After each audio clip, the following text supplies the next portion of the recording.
To make a nameplate keychain, I start in Pages, type in the name, you're going to choose your font, and then you're going to screenshot that. From there, you're going to take the screenshot and go to Convertio.com. You're going to import the screenshot, change it to an SVG, and then you're going to download it.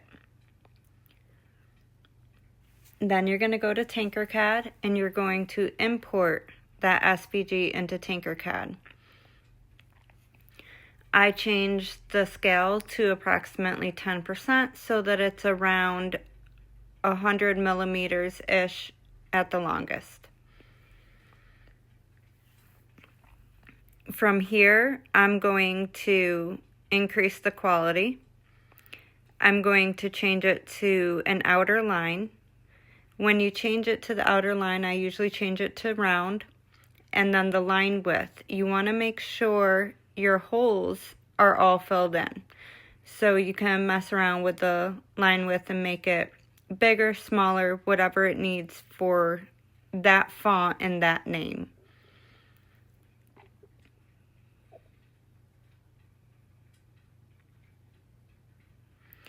I change it to approximately 3 millimeters, and then I'm going to duplicate it and change that one to a silhouette.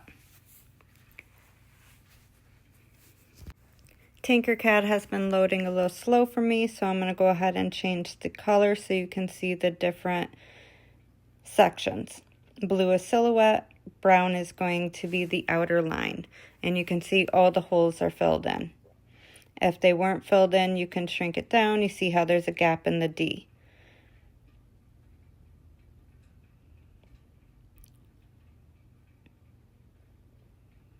$10 looks about good to start. Then I'm going to take that silhouette and I'm going to duplicate it. This one I'm going to make the default, and I'm going to change the color so that it can be seen easier.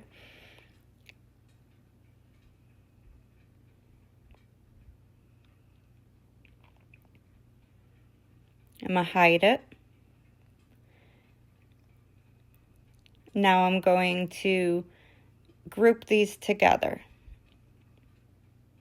And this will become the base.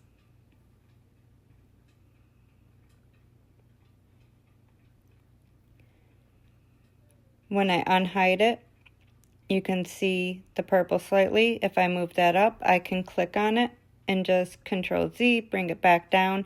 I'm going to change this default one to a 1. And then I'm going to move it up to the top. I do that with a line, and then click the brown so that one stays in place, and hit the top bar.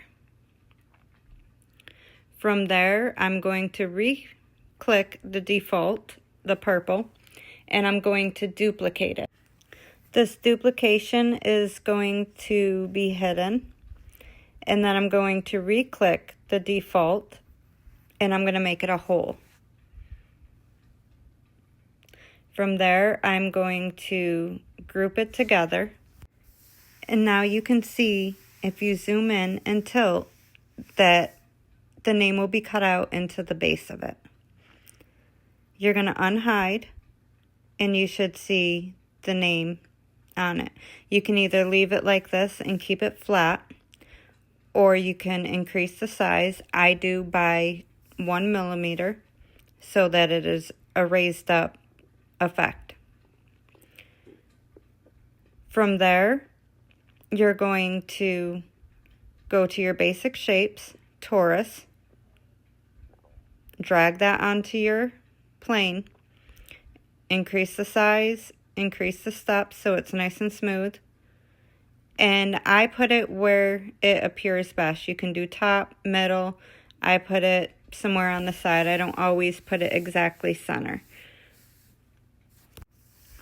I make it the same height as the base of the keychain, which is 3 millimeters. From here, you can change it to be any shape, size, if you want it oval, if you want it to stay round.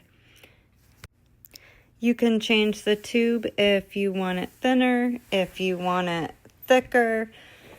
smaller, you can adjust it how you would like. For this, I'm going to just do it 13 by 13.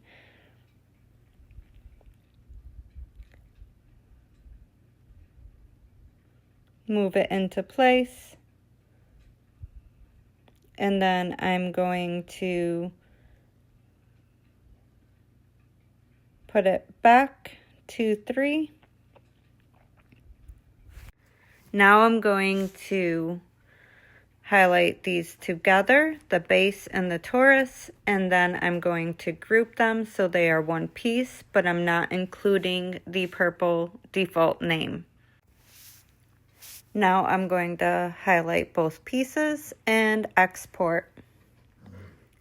Click STL, and then it can be imported into your slicer.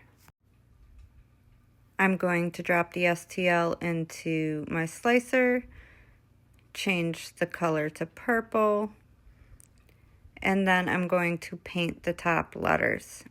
To start, I'm going to click on the paint can and then edge detection, and I will speed up through here. Then you can slice and print.